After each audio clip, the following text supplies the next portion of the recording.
Stars, according to Newsweek, Princess Kate, royals urged to plan over health.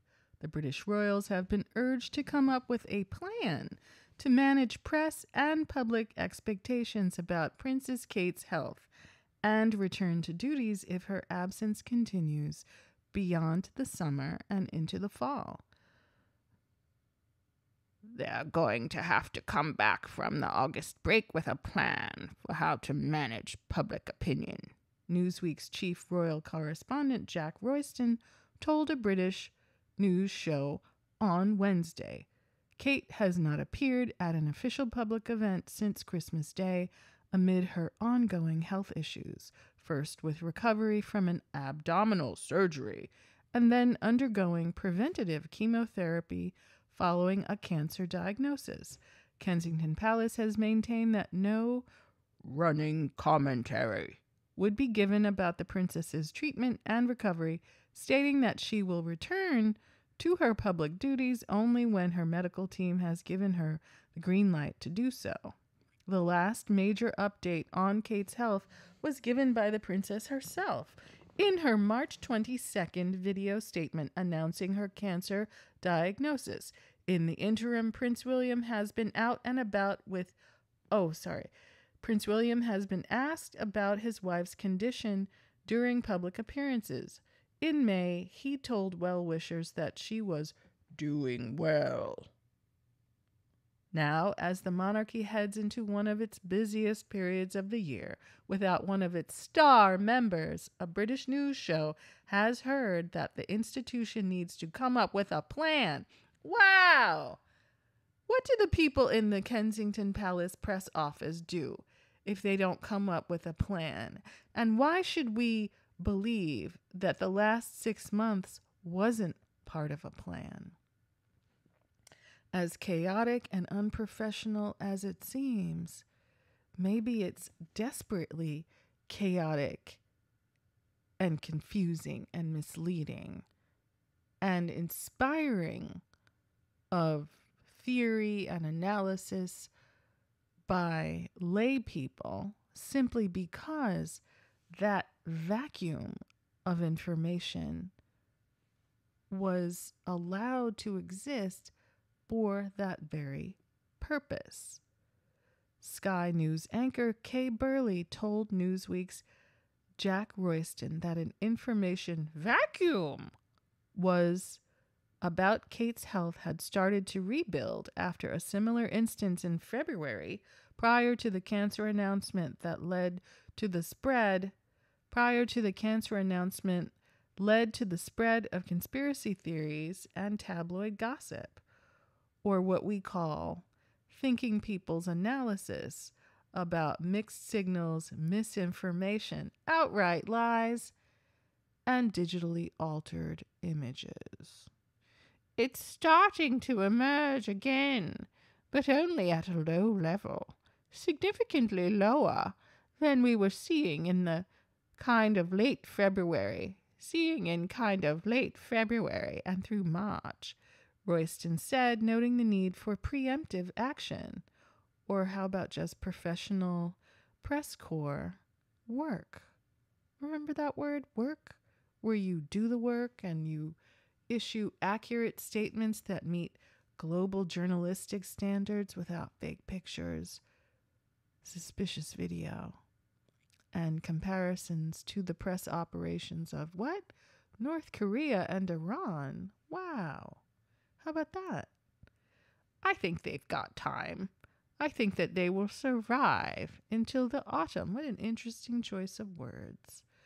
The royals obviously go to Balmoral for the summer in August, and they are going to have to come back from the August break with a plan for how to manage public opinion and how to manage the questions from the media as well. You mean the media that can't be controlled, like in the former colonies. The challenge, he explained, is that interest in Kate and her health extends beyond Britain. Polling for Newsweek conducted in May revealed that the princess is America's favorite royal, closely followed by Prince William. Wow, Those top results aren't suspicious at all. They don't seem bought and paid for or just created out of pure imagination. No, of course there are favorites because Newsweek says so, or the writers of this article say so, or Lee Thompson at the Kensington Palace press office wants it to be so. The challenge, he explained, is that you have to remember that there's a big market in America, and this can generate a huge audience on social media too. So it's not enough just to have Britain under control, Royston noted. I mean, it's not enough to just tell lies and enforce the repetition of them in the British Commonwealth. We must extend our press control to the former colonies worldwide. We must dominate the thinking cycle of all the humans because Newsweek approached Kensington Palace via email for comment. Annihilate the doctor! Annihilate the doctor! Newsweek approached Kensington Palace via email for comment. In Britain, the news cycle is dominated by the upcoming general election, which will take place on July 4th, taking some pressure off Kate. But her likely absence from showpiece royal events in the coming weeks could refocus attention on her health due to a public desire for updates. It's not a focus on her health. It's being baffled by the mystery of her absence, her disappearance.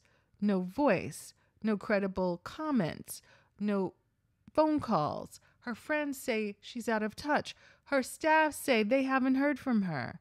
And our core belief that if the royal palace machine could produce video, credible images, a brief appearance, in passing, the back of the head, and it would be real and authentic, they would do it. If they could do it, they would do it. And for some reason, they can't. And it could be ovarian cancer. It could be fit eating. But it could be far darker reasons. There could be far darker and more troubling reasons for it. It could simply be a divorce. A nasty divorce. A no cooperation divorce. It could be a done deal. Who's to say? But the behavior of Kate Middleton's birth family members is equally suspicious. They ain't saying nothing. Nothing reassuring. Nothing credible. Nothing consistent. It doesn't add up. Sorry, Newsweek. Sorry, Kensington Palace. Sorry, Kensington Palace knuckleheads, Lee Thompson, Colin, Ewan, and Ian, the interns.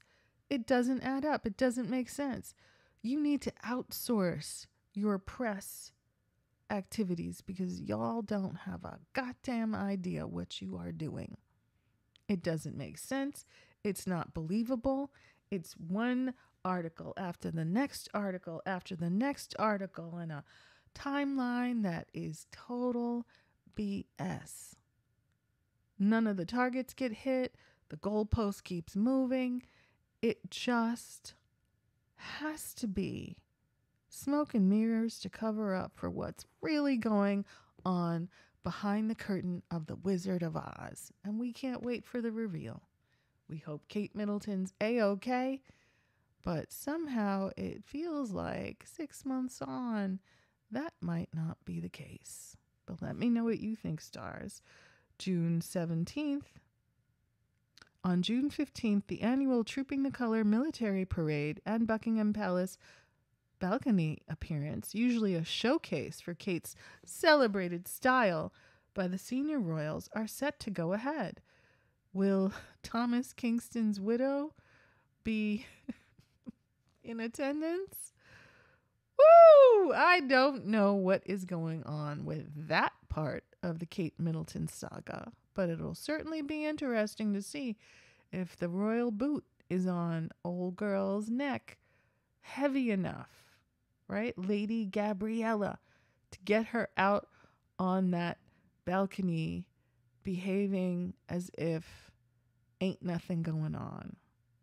June 17th will be Garter Day at Windsor Castle, which Kate, as wife to Prince William, who is a Knight of the Order of the Garter, has traditionally attended. Will Prince William be wearing or throwing a garter? I don't get it. In addition to this, the state opening of Parliament is to take place on July 17th. Kate could have been expected to attend in her role as Princess of Wales. Oh well. Major sports events like the Royal Ascot, Horse Racing Festival, and Wimbledon Tennis Championships. Wimbledon Tennis Championships, a great favorite of the entire Middleton clan, would also traditionally see Kate, Pippa, Brother James, Mama and Papa Middleton social climbing, stunting and fronting, enjoying cocktails out in the sun, sporting high-end fashion with noses high in the air. But not this year, huh? If Kate chooses to attend any event, it is not expected that it will be announced far in advance, nor would it be expected to signify a complete return to public duties. At the time of her cancer announcement, Kate said she was looking forward to returning to her work, but that for the time being she needed to focus on her health. We hope you understand that as a family, we now need some time, space, and privacy while I complete my treatment, she said. My work has always brought me a deep sense of joy, and I look forward to being back when I am able. But for now, I must focus on making a full recovery. Same quotes. Same story. Same nothing. No plan, no progress, no facts. Maybe. Would love that to be true. But somehow it doesn't seem to match up with the reality of what we're seeing. What we're seeing of William, what we're seeing of the other royal family members, and the missing notes, the missing appearances, the missing commentary from every single one of the Middleton birth family. Let's not even talk about the children. Let's not even talk about the purported friends. Nobody, they get randoms from the schools talking about, oh yeah, I think maybe somebody may have seen her in the car park. Maybe. No names, nothing credible, not real journalism, all made up.